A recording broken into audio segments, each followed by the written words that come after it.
Welcome, my name is Rajan and you are watching the Drywall Guy from the 505. This segment is the basics of painting, 101, part 2. Let's get started.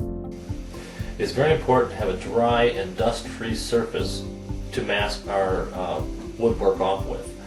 So at this point we have ourselves a masking machine,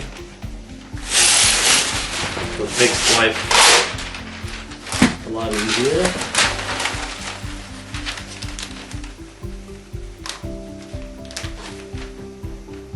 When using a masking machine, make sure when you tape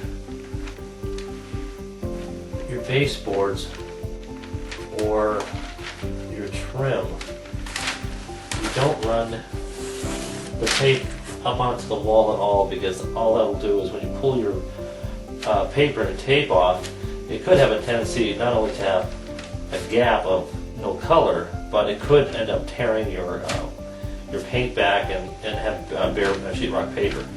So at this point you want to make sure it's a good bonding, and then you're ready for the next piece.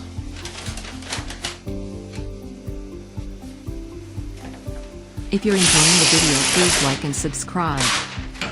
And ring the notification bell.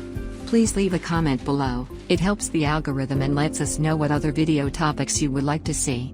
Thank you.